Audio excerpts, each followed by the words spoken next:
For the love of all that is holy, please like, subscribe, and or follow This Is True Really News. Please compel your friends and your enemies and your frenemies to like, subscribe, and or follow This Is True Really News. You going to tell them where they can do that? Oh, yeah. Hang on. Let me think. Yeah, there you go. At Get all wound up. And then Digital Podcast, Blueberry, Player FM, Podnova, Podbay, Audacity. It used to be Phil the Wonder streaming service. Just read your darn story.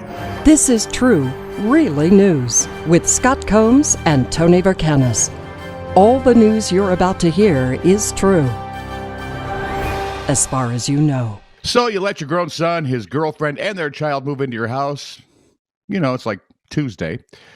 And what thanks do you get in return?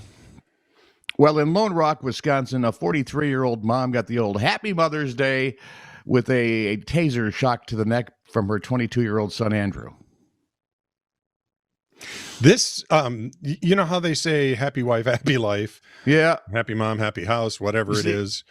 This is not going well. Sons get away with more with moms than husbands ever will. How is that possible? I don't know. It doesn't make any sense to those of us on the husband side of things. According to the Smoking Gun story, 22-year-old Peterson became upset on May 9th because he couldn't find his phone. So his solution was to taser his mother. Yeah. He then grabbed his 22-year-old, whatever she is, Colleen Parker, and their child, and then he got arrested later for the shocking assault. Oh, my Lord. Sorry. Oh, he was also arrested for apparently punching his mom in the face earlier that week. See, he got his family values. You know, the worst I ever got was calling my mom a bitch to her face. How'd that go over? The room went cold. And she, you know, this little Polak is standing there in front of me. What did you say to me? You know, in her most threatening tones. And I thought, okay, there's only two ways this is going to end, and I'm dead in both of them. She's either going to kill me or I'm just going to power through. So I decided to power through, and I put my hands on my hips and I said, bitch, bitch, bitch, bitch, bitch, bitch. There, I said it, and I'm glad. There was a pause. She started laughing. She started laughing. Yeah. I went, whoo, dodge that bullet. There's only two reactions, because otherwise I could think of Edward Norton in The Hulk is what I'm thinking. Yeah, Dorothy would have killed me. Starts off little and scrawny, turns out big and green, and not any good things happen there. Yeah. Anyway, sorry to interrupt. No, that's all. What more would you like from this family, really? I can only imagine what Christmas and Thanksgiving are like. Can't wait for Arbor Day. Apparently, or Bastille Day. Bastille Day would be bad. I hope they're not. Look, Mom, I bought you a guillotine. A nice little tower to keep you in. Apparently, Germans have a stupid criminal problem, too. Well, it seems a 29-year-old man attempting to steal $5.65 worth of booty triggered an alarm at a supermarket checkout lane in Bautzen. Mm-hmm. Not surprisingly, the young man took off running. That's what you would do. Local police or you could stand there with your hand on your hips and go, bitch, bitch, bitch, bitch, bitch. You could. Local police had little difficulty tracking him down because the thief forgot something in the store. Let me guess. Just guess what it was. Driver's license. Nope. Credit card. Nope. Left hand. 8-year-old son. Worse. What? How could you go on the lam without... How do you not take the kid? So I want to see what you do when the baby mama looks and goes, and our son is where? Oh, he's doing the jail time for me, hon. He was my accomplice. He's younger. He'll be fine when he gets out. They're only going to keep him for the afternoon, and he'll have milk and cookies. Our 29-year-old German Dummkopf was bundled up by police and carted off to jail, but not before a brief stay in the hospital. See, he also managed to injure himself in a fall during his escape attempt. Okay, now I'm glad the son wasn't with him. Yeah, exactly. Because the kid could have gotten hurt. Exactly. You can pick your friend. Anyway. All right, so my child story. Have you heard of 4-year-old Noah from Brooklyn, New York? He's been sort of famous. He knows, and he went all in on a SpongeBob SquarePants popsicle thing. Oh, that kid. Ordered 900 and 18 of those little rascals. Are they all just SpongeBob? Because those would be boring. If they had like some Patricks where you could... They got to have Patrick. They got to have break Patrick. off little star tentacles and listen to them scream. Eat them that way. That'd be kind of fun. You're a disgusting human being. Anyway, he ordered 918 of them from Amazon without his mom knowing. And I remember that. When the 51 cases arrived at his aunt's home, his mom panicked just a wee bit. Yeah.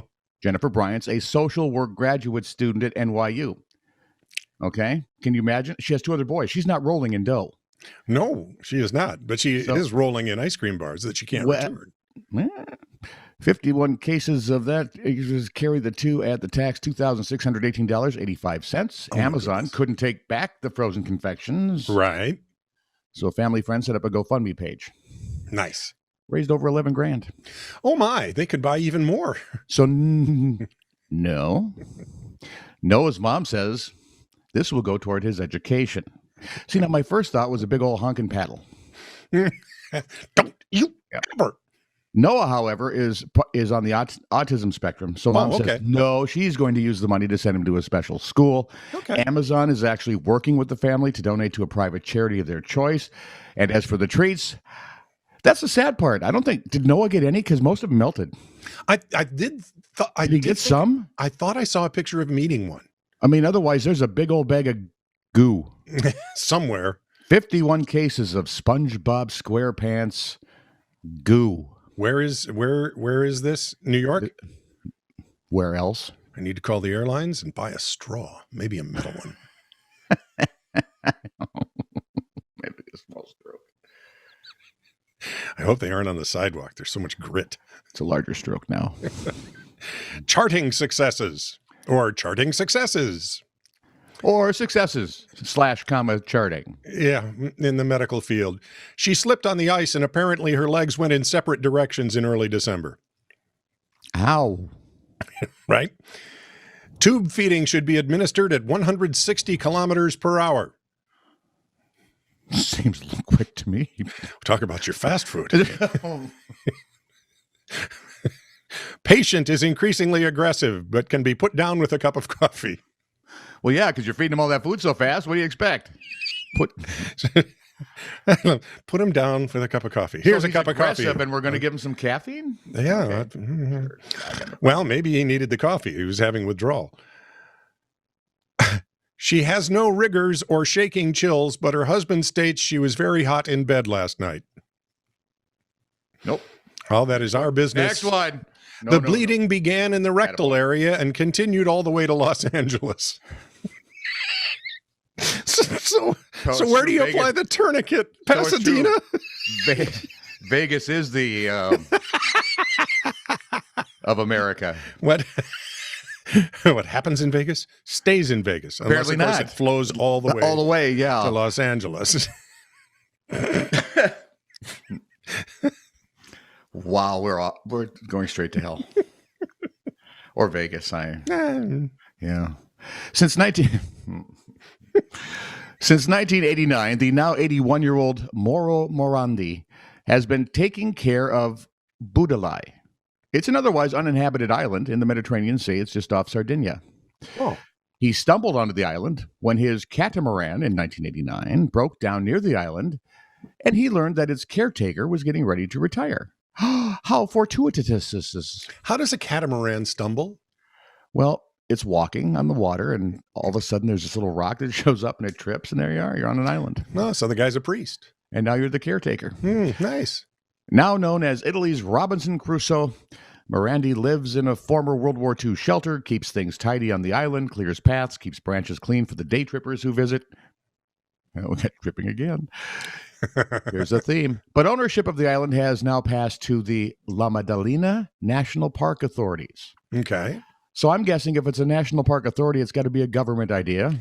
Oh, boy. Now things are going to go south. So they're evicting Morandi and turning the small island into an environmental education destination. Yay. Isn't that special? Morandi said, I've given up the fight. I'll be living in the outskirts of the main town on a neighboring island. So I'll just go there for shopping and the rest of the time keep to myself. I'll still see the sea. Well, how can you not? See? People. I mean, come on. Somebody's got to grow up brains. You got a guy doing this for nothing just because he lives on the island. And now the government's decided it's going to help. We are. Reagan was so right. I'm from the government. I'm here to help. That's lovely. This is true, really news. Send email to TITR@netradio.network.